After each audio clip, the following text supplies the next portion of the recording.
Kita buat lab 1, kita memerlukan peralatan seperti 3 jenis perintang yang kita namakan perintang R1, R2 dan R3. Okey. Lepas tu kita memerlukan multimeter, yang mana kita untuk multimeter kita perlu sambungan untuk baca perintang, common perlu ke hitam lah. Bila kita nak baca voltage ataupun rintangan, kita kena masukkan yang merah ni ke bahagian untuk rintangan dan voltage. Okey, untuk kita baca rintangan nanti, okey, kita akan pusingkan tombol ni ke bahagian yang kuning lah. Kalau kita nak ukur voltage, kena perlu diingat ini adalah direct current. So direct voltage, so kita ambil DC. Okey, untuk yang ni nanti kita nak kira nanti. Okey, jangan tersalah ambil yang ni. Okey. Okey, seterusnya kita pastikan kita ada bateri untuk meneruskan lab 1 ni. Okey, kita ada 9 volt bateri tapi nilai dia bukan 9 volt lah, nanti kita akan ukur. Okey, kita ada bateri punya perumah dia, and then kita ada breadboard untuk kita lengkapkan litar. Okey, langkah pertama apa yang pelajar perlu buat, yang pertama ialah pelajar dikendaki untuk baca nilai perintang berdasarkan kod color yang telah diberikan. Okey, perintang 1 dan masukkan nilai tersebut di dalam bahagian result, yang mana apa yang nilai pelajar baca masuk dekat bahagian reading value using color code. Okey, so pelajar akan masukkan R1, R2, R3 nilai. Okey, seterusnya pelajar dikendaki untuk membuat mengambil bacaan dan memasukkan nilai bacaan yang sebenar bila kita ukur menggunakan multimeter. Kebanyakannya kita tak akan dapat seperti nilai yang kita baca melalui color code lah, dan pelajar perlu memasukkan. Okey, saya akan buat bacaan yang mana saya akan touchkan kita punya multimeter punya point ke R1 dulu. Okey. Okey, dan kita akan dapat bacaan lah pada multimeter. Ini pelajar perlu memasukkan nilai bacaan tersebut kepada pada bahagian result untuk R1. Ini adalah untuk R1. Okey, seterusnya kita pergi kepada R2. Okey, nilai R2 ditunjukkan seperti berikut. Okey, dan pelajar perlu memasukkan nilai R2 ke dalam datasheet. Okey, dan yang terakhir kita akan buat bacaan pada nilai pada perintah R3. Okey, dan kita dapat nilai seperti yang berikut. Okey, selepas setakat ni untuk bacaan perintah. Pelajar dikendaki untuk menyambungkan litar seperti di dalam gambar rajah ini, perlu sambung pada breadboard. Okey, yang mana kita ada sel kering 9 volt, tapi sebenarnya kalau kita buat bacaan untuk 9 volt ni, okey, bila kita nak baca voltage, kita kena tukar kepada voltage punya bacaan, dan kita masukkan merah ni dekat positif dan hitam ni dekat negatif.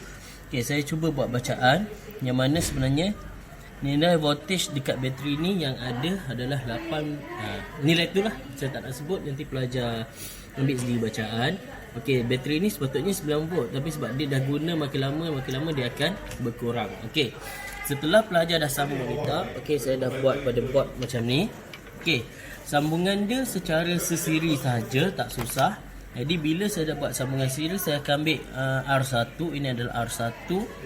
Saya akan sambungkan untuk lengkapkan litar. Sambungkan. Okey, dah lengkap litar tersebut. Kita perlu ambil bacaan. Yang pertama kita nak voltage drop pada perintang R1 tadi.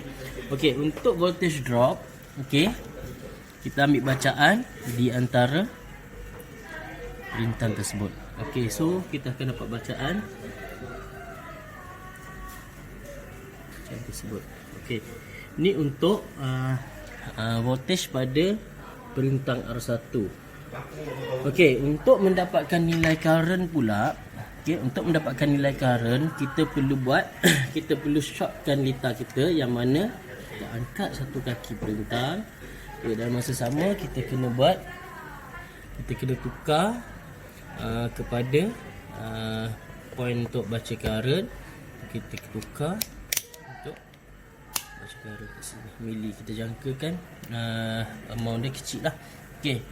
Untuk short dia, saya ambil yang positif sini. Okey, dari positif, dan saya akan shortkan terus ke kaki perintang.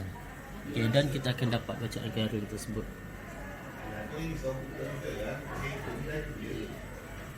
Okey. Ini untuk bacaan bagi R1. Okey. Lepas tu pelajar perlu buatlah calculation untuk mendapatkan nilai R sama dengan V over I, dan pelajar perlu bandingkan nilai secara teori dan juga secara yang kita dapat melalui eksperimen. Okey. Tu untuk R1. Okey, untuk R2, persambungan litar masih sama. Saya ambil perintang R2. Okey. Saya akan masukkan pada kita punya breadboard. Disebabkan saya punya setting tadi dah untuk ukur arus, untuk ukur current, jadi saya teruskan untuk ukur current dulu. Saya shortkan dulu litar. Okey.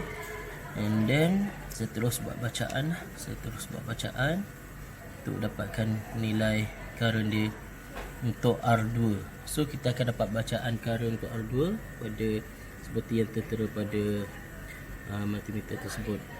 Okey. Okey, seterusnya saya akan ambil bacaan voltage untuk R2. Okey, saya tukar. Okay, saya akan ambil bacaan voltage, ingat DC voltage, dan saya sambungkan, completekan litar. Litar.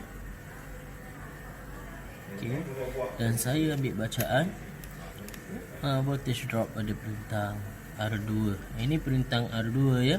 Okey, baca nilai voltage tersebut. Okey, habis untuk R2. Yang terakhir ini adalah perintang R3. Okey, perintang R3 saya mulakan dengan voltage dulu sebab saya dah setting voltage kat situ. So saya akan sambungkan litar ni, lengkapkan litar, dan saya akan dapatkan bacaan voltage. Okey, so pelajar perlu bacalah bacaan voltage yang saya dapatkan ni. Okey. So itu adalah nilai voltage pada R3.